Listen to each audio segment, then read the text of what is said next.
We're back. Having a kind of second part of this podcast. We saw some comments earlier from Doc Rivers that said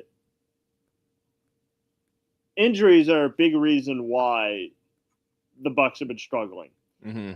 And he pointed to the situations that the Oklahoma City Thunder had to deal with, what the Denver Nuggets had to deal with. So, what is your kind of read on that? And do you kind of believe Doc Rivers when he says injuries are like a huge part of why Milwaukee went through the struggles that they did? I always go back to injuries are always a part of the game. People like to going back to the championship run, Kyrie gets hurt, James Harden gets hurt. It's like, well, if they weren't injured, they would have that's would have won. It's like, yeah, well, they got hurt. So at the end of the day, injuries are always going to happen, but that can't be the excuse when it does happen. You can't tell. Giannis has been hurt many times in the past and multiple times the last few seasons too with a lot of the guys on the team, but no, I can't disagree or agree that injuries were the reason why they're losing because again, you just saw all the teams that we were playing. Jokic was had an injury. Jamal Murray had an injury.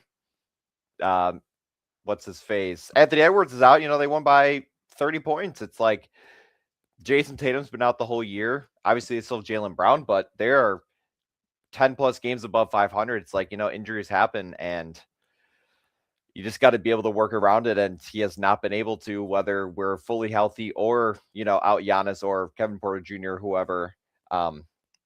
No, it's an annoying excuse. And I'm just, at this point, no one's really talking about him at all. Matt LaFleur's been getting more job on the line than Doc Rivers is. And he could have the dream team and he'd still find a way to lose by 30. And no, just make an excuse about injuries. I feel like it's just annoying because it's part of the game. It's not like this is the first injury in NBA history. It's like, what do we do?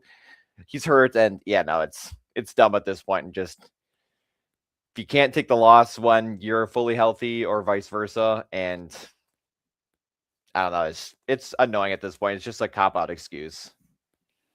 And by the way, Doc Rivers has been known to do this. He's been known to throw excuses out like Infinity Stones. Okay, anytime anything goes wrong with this team, it's never his fault. It's either always the team's fault or there's always some sort of outside factor that's the reason that Milwaukee isn't as good as it should be. Look, let's just face facts here. Okay, Doc Rivers is no longer a good coach. Okay, he's a good coach when everything goes right and when he has stacked teams. Mm-hmm. Okay, but at this stage, he's not a good coach. And I'm not. Again, is he going to go in the Hall of Fame? Yes. Okay. He is a top 5. I think he's top 6, top 5 Yep. in wins. Okay. So I'm not discounting what he's done as a entire coaching career. Okay. The Celtics, he was a good coach. They were contenders with the Clippers and they were contenders with the 76ers. But now for one reason or another, it hasn't worked. And the problem is I don't think Milwaukee truly believes that this team's going to be contending. And if they did, then, my thing is I don't see Doc Rivers being the coach of the future, right? I just think this team is eventually going to have to face facts, not give up any more assets. God forbid, do not give up any more assets, okay? You're trying to give up all these good players for what? To go to a 7 seed? What are we reloading for? Mm-hmm. All right, look, I love the run that Milwaukee went on. Goodness gracious, I would love to go back to the summer of 2021. We were watching Chris Middleton hit big shots, or Giannis drop a 50-piece in the finals, or Pat Connaughton hitting big shots, or PJ Tucker defensive prowess, or Brook Lopez. Go down the list. Drew Holiday steal against Devin Booker. I would love to go back to those moments. Evan, but with anything, time goes on. Okay? Players get older. Their skills are diminished the year after year after year. Okay? Still good players. Mm-hmm. But again, nobody's going to be – Giannis is not the same player he was 5 years ago. All right? He's still an MVP. He could still get an MVP if he wanted to. I just don't think it'll be with Milwaukee. And we have to accept that, okay? The ownership has to accept that. John Horst has to accept that. And I even think this might even involve moving off John Horst, because what has he done to have the rest of the Milwaukee Bucks fan base trust him? Okay, we don't draft anybody anymore, so his draft grades are pretty much an incomplete, because all of his draft picks that have been basically traded away outside of Ajax. All right, and he got rid of some good ones for Serge Ibaka. Let me repeat that again. He gave up Dante DiVincenzo for Serge Ibaka, a broken down Serge Ibaka. Dante DiVincenzo is still putting up numbers for the Minnesota Timberwolves. We could have had him. Okay, Dante DiVincenzo still could very well be a Buck. Instead, John Horst was like, I want a broken down Serge Ibaka. And I'm not going to stop saying it either. Like, that's the frustrating part, is when he traded for guys like PJ Tucker, that was a good move. Because, like, all right, veteran presence, he can defend a little bit. All right, perfect. But, Evan, his trades at the deadline haven't been particularly good. Okay? And, again, do I think we give up Giannis? No. But it's like, we got to look at John Horst. We got to look at, after the season, the entire organization has to be looked at. All right? And now, luckily, I heard from the new team president. I don't think he's not going to make the decision. I think he's going to have a voice in it. Josh Glassy, he said, yeah, I hear from because he was interviewing with Lisa Byington, where he was like, yeah, my brother's a Bucks fan. And because I think he grew up in Milwaukee, I believe. Yeah, he's a Wisconsin native. Okay, so that's a good news, because I think he's going to have a voice in which he was telling Lisa Byington that, hey, my brother texts me like when the Bucks aren't doing well. So that is good. That is good, the fact that, okay, we have a guy who's like aware of how seriously we take basketball here. And again, do I think he's going to be the final decision maker? No, not necessarily. I think he's have a voice in it, for sure. And I think that after this year is over, because I don't think Milwaukee's going anywhere, and I don't think we should trade anybody, I think the entire organizational structure has to be looked at. I think we have to look at John Horst. I think we have to look at Doc Rivers. Because let me tell you this. I've said this before, because Doc Rivers has done this before. He ain't going through a rebuild. I'm telling you that right now, because he did the exact same thing in Boston, where it ran its course, and he was like, you know what? Because after they trade away, after Ray Allen left, it was basically just Rondo, and then it was KG. And then, Paul Pierce was still there. But after those three guys left, essentially, then it was like, all right, well, I'm not going through a rebuild. Like, I'm not doing that. Doc Rivers is 64 years old. Do you honestly think he's going to go through like a 3 or 4 year rebuild?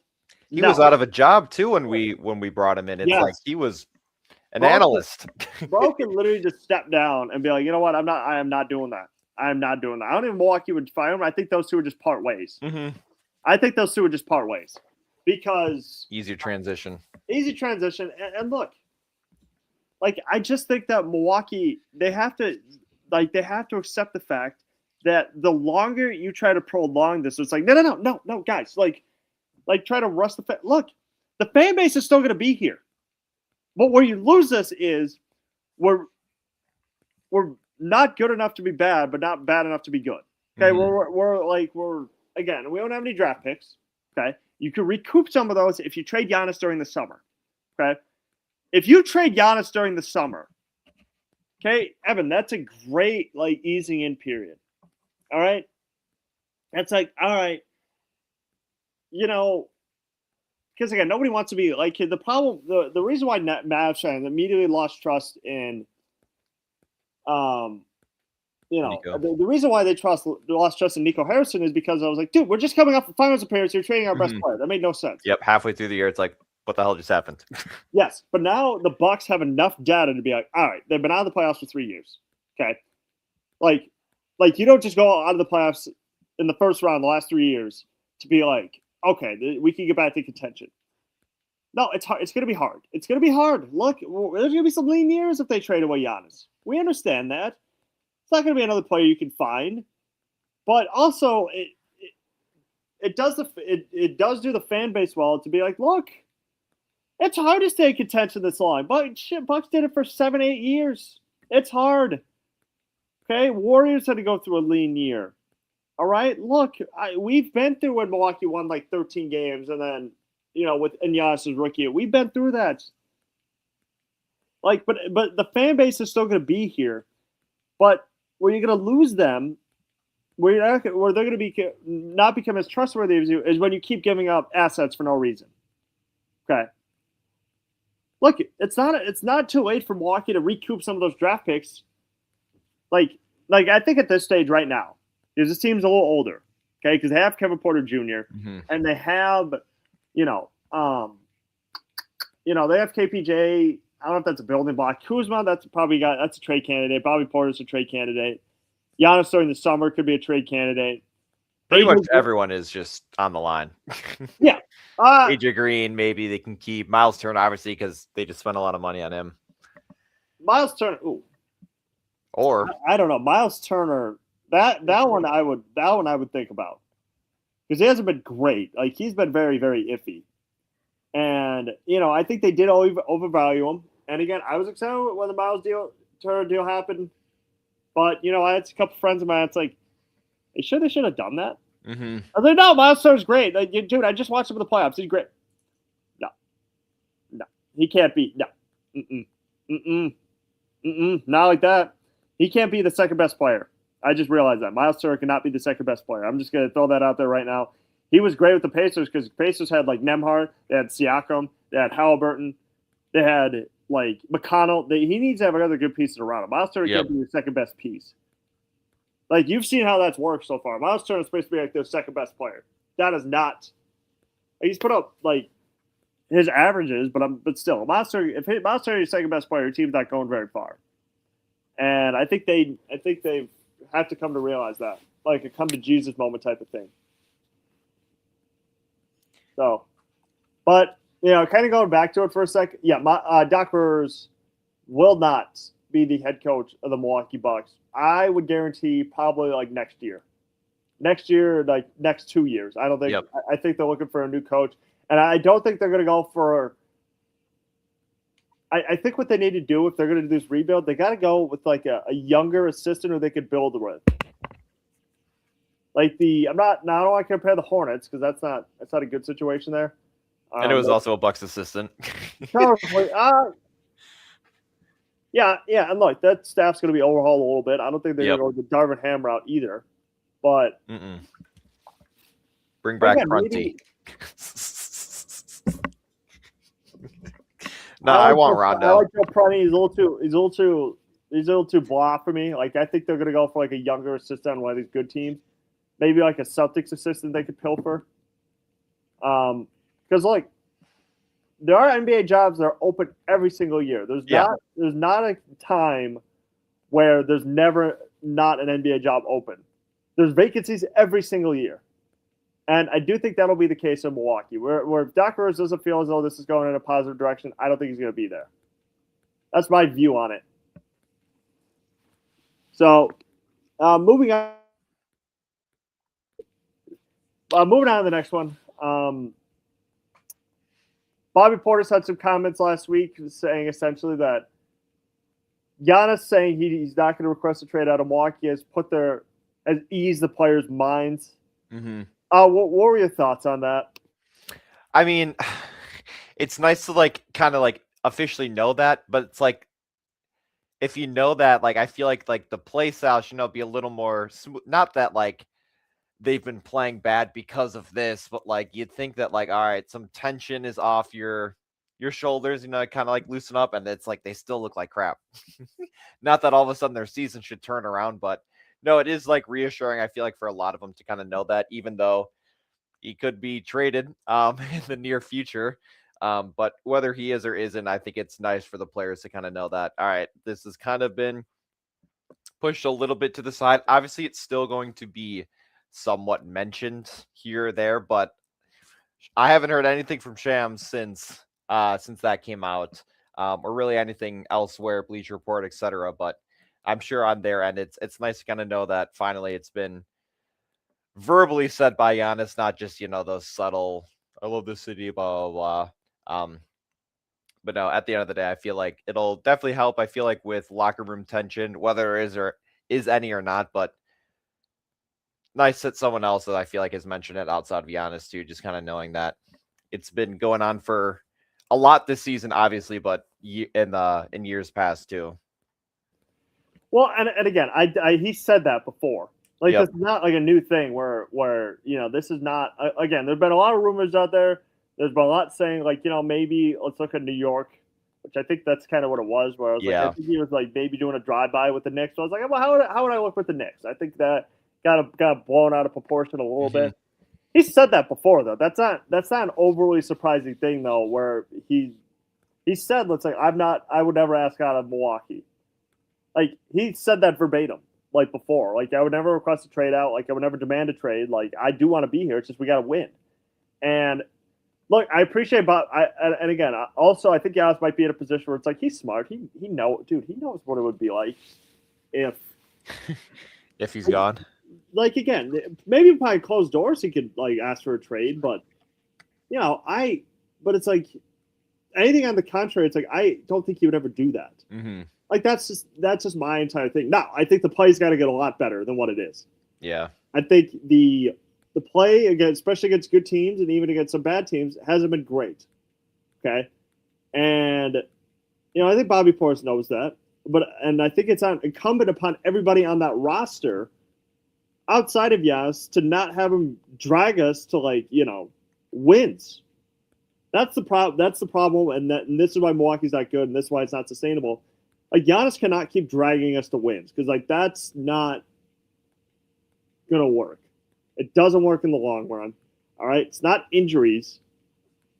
All right, and again, attempts to maybe upgrade this roster. If the players I'm hearing are the players that you think are gonna help upgrade the roster, it's not. Okay, Zach LaVine's not gonna help us. Andrew Wiggins isn't gonna help us. By the way, somebody said Andrew Wiggins because he has like a bigger contract and we could take that on. Why are we just going to take on like an older player's contract? That does not make any sense to me. Yeah, so Andrew Wiggins would not make sense to me. It's not going to help trading 3 guys for 1 and Jeremy Grant. Would not make sense. Like I don't think we need to be taking on contracts just because Giannis needs help. Of course, Giannis needs help. Those aren't the players to help Giannis capture what he wants to capture. All right, but the problem is if you go younger, then you got to give up even more. Then you got to give up even more valuable assets. Okay. Like if you give up, like I've heard John Morant get mentioned. Mm-hmm. I heard, and again, this is on one of the topics, but I'll talk about this right now. They were talking about like Ryan Rollins and a 2031, like a 2032 draft pick for John Morant. I'm like, don't give that up. Don't give that up. Like absolutely not. Do not give up all of that. Don't give up Ryan Rollins, especially, because that's a good young player. That's a piece you can build around.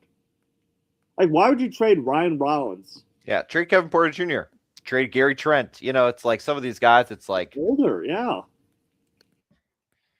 Why give up, especially Ryan Rollins, who's we've developed a lot more than Kevin Porter Jr. has, and I feel like I heard that with John Morant's contract, it's like similar to Trae Young. It's like you don't have to give up a pick essentially in that because of the contract carryover. But they probably still will just because it's the Bucks and why not? But no, it's giving up Ryan Reynolds. I think would be the dumbest thing. Giving up the pick would be worse. But yeah, if you're going for a build more, it's like why give up a guy who's shown himself a lot more this season? Yeah, and also like John Morant has kind of proven to be a bit more of a problem than what he's worth. Like I'm gonna be honest here with the off the court stuff, and there was that video that came out last week about like him and a teammate got into it. Backup guard Vince Williams. So like again, why would that be good for our roster? Oh well, just because Kevin Porter Jr. came into this league with anger issues and off the court issues that allegedly culminated in him beating up his girlfriend. That doesn't mean that that doesn't mean that John Morant's gonna be the same case. Like we have to stop with just because one case isn't like the same as the other cases. Now look, it sounds like Kevin Porter Jr. got back on the right track once he got back to Milwaukee and once he got back in the NBA because they had to play overseas for a year. No team was going to touch him with a 10-foot pole. Mm-hmm.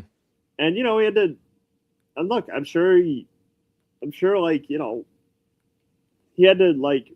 rebrand himself. But, again, don't give up valuable assets for John Morant, okay? And, go back to the Portis thing for a sec. I mean, I would personally trade him because, well, first of all, Bucks fans have been wanting to trade for 4 or 5 years. Yep. And second of all, dude, it's Bobby Portis can still contribute to a team. He's still a contributing player. And over the past few seasons, he's embodied the entire city of Milwaukee of being a tough, hard-nosed guy who could shoot. Not the greatest defensive player in the world, but he can shoot. He works hard. You don't want to. He's the guy. He's Giannis' personal protector. All that stuff. Anytime somebody's messed with Giannis, Bobby Portis, first player on the floor. Love guys like that. Love those grinding guys. Love the you're not going to F my teammates type of guy. Mm-hmm. But I mean, we got to start rebuilding somehow. And I think the first thing that you start doing is start offloading some of the more older players on your roster. So that would probably involve Kuzma, and that would involve Bobby Portis. All right, I found a ESPN trade proposal. 3-team trade between the Bucks, the Grizzlies, and the Pistons. Bucks get John Morant. The Grizzlies get Kuzma, Kevin Porter Jr., and a 2026 first-round swap. Pistons get Gary Harris from us, and then cash considerations.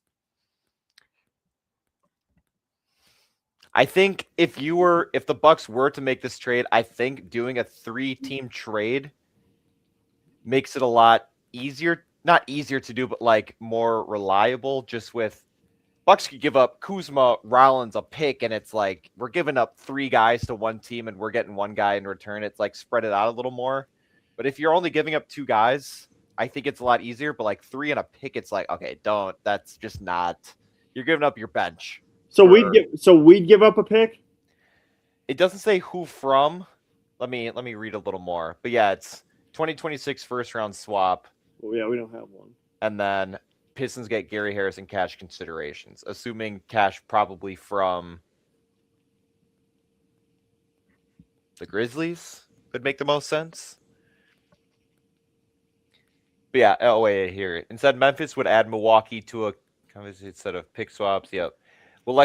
Grizzlies will likely get their own pick, and one of them from either Orlando or Phoenix, whichever team has the worst record. You can swap the worst of those picks for the one the Bucks end up with after potential swap with New Orleans. So a lot of trade picks, but well, look, you know me. I am completely in favor of Milwaukee adding more draft picks. Okay, because God forbid they don't have any for the next few seasons. So I will always be in favor of Milwaukee trading to get more draft picks. Yep. As a matter of fact, okay. They should probably, if they want to make any trades this time around, they should probably just add anything with the pick, anything with the first round pick. Correct. That's what I would do. And get it from another team. It doesn't have to again be the Grizzlies, Bucks. That's it. It's get some other teams involved who want to get on the action. 5 second-round picks for Jay Crowder. That was which is unreal. Unreal. You know what? People do not talk about how crazy that was, by the way. Because, Evan, that was 5 second-round picks, which, by the way, could have been gone to a younger player. For a guy who hadn't played in 4 months, if you remember, he sat out to start that season and he didn't play again until February after the trade deadline. And doing all that side stuff. One of those guys could have been essentially a role player for the Bucks. If, 1 out of 5, you got a 20% chance, but they lost those 5 guys, and then Jordan Nwora, George Hill, and Serge Ibaka were all gone within that trade deadline. Unreal. Insane. All right, moving on to our next topic. I've heard some rumors that Miles Bridges, that the Bucks should maybe go after him. I don't know what your thoughts are. I don't know if that, again, like I've said before, I don't think that moves the needle particularly. What are your thoughts on the Bucks maybe going after Bridges? It's again, you talk about like the outside stuff. John Morant, has a history. Kevin Porter Jr. even had a history with the false accusations. But no, it's not like a Bucks are title contenders. Bucks acquire Miles Bridges. It's like it's not going to, like you said, it's not going to move the needle at all. Honestly, also just depends on who they're giving up. He's not a bad guy or a bad. let me go back there. He's not a bad player. Not a bad player. I was going to say not a bad guy to have, but I just stopped at that moment. Nope. Not a bad player to have. Obviously, he's been playing a lot better since he's been back in the league, but again, nothing mind-boggling. It's not like the Bucks are fourth in the East right now, and this would be that move to kind of get them to maybe final favorites. It's like they're shooting for that last play-in spot right now, and it's just not gonna change much, personally.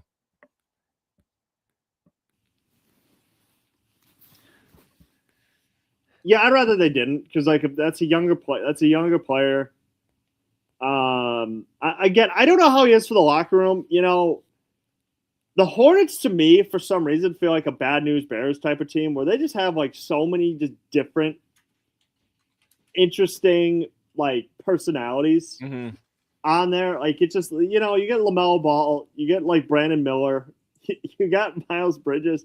They have talented basketball players, but damn it, those are the shadiest people possible. Like, in case you missed the Brandon Miller story, he was in the car with somebody who, like killed somebody. So it was that whole story. And, and that was coming out of college, really talented, but golly, man, I'm telling you, they got like the Hornets, talented basketball players, but damn it, they're just just the shadiest. And they also had Terry Rozier 1.2, who's now banned from so it's like they got the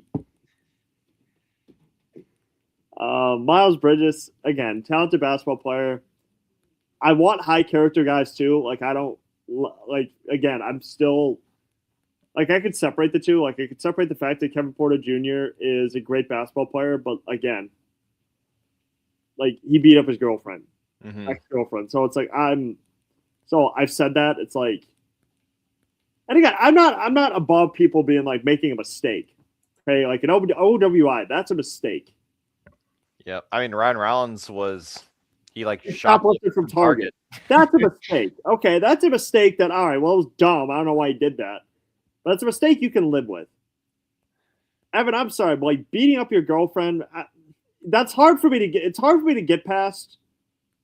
Like I've always kind of been taught to like to not lay your hands on anybody, especially women. Like that should be like the number one rule for guys is like, never lay your hands on a woman like ever.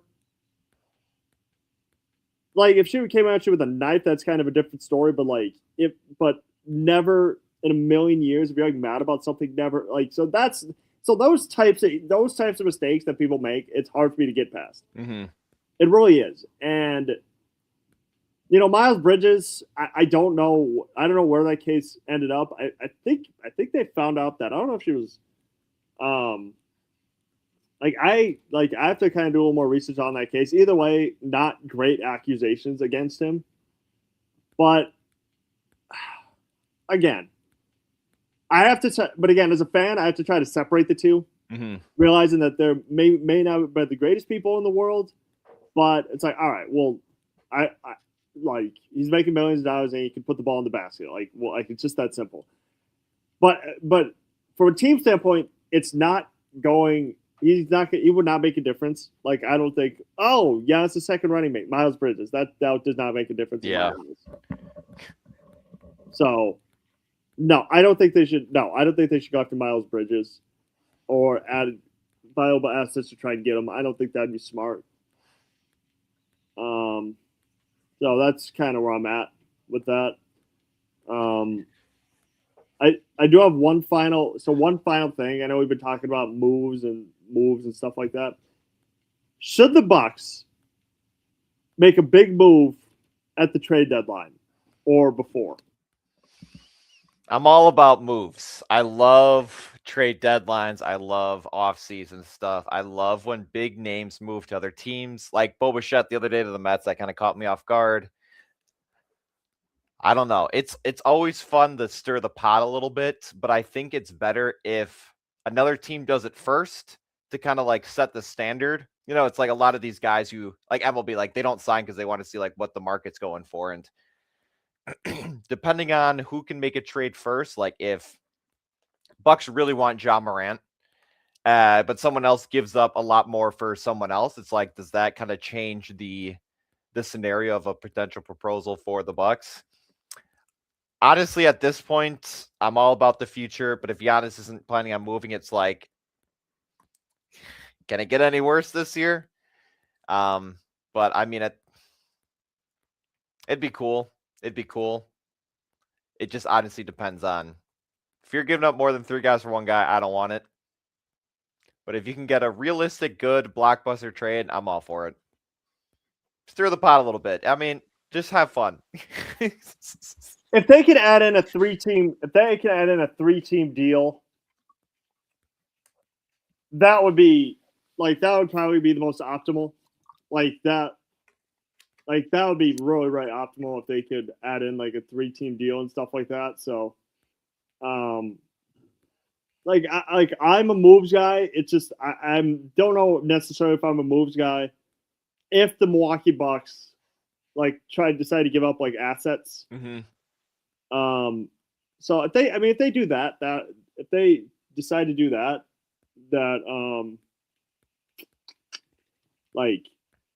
whether it's trading a draft pick, whether it's trading like a younger player, I don't know if I'd be for that. If it's Kuzma and Portis, that's the only 2 tradable assets that you have. I'd be for that, but don't give up Giannis. I wouldn't do it if you were still trying to salvage the season. Yep.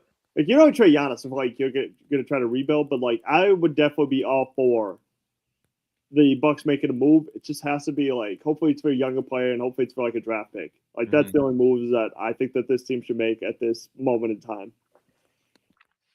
Yeah, it'll be interesting. Again, trade deadline's February 5th, so it's usually one happens here or there before that, but I feel like once that hits, I just hate like the rumors where it's like a month out. It's like you just want it to something to happen, and nothing really has been going on since. But yeah, if you're getting these proposals and you're just kind of trading the trade, it's like, okay, it's not really worth it at the end of the day, especially with a lot of it being like trading Ryan Reynolds and Kevin Porter Jr. for Ja Morant. It's like, well, now you've traded one of your backup point guards and now only have essentially one who's going to be that second guy. Just kind of giving up too much for too little is something that the Bucks do quite often with their trades. So yeah, it's just if you can figure out the way to limit the amount you're giving not only one team but spreading it out too, and yeah, if you can get a decent player to pick back, I think it's a fair trade-off to kind of help that play in hopes. Can't believe I'm saying that. Yep. So, all right. Thank you guys so much for tuning in to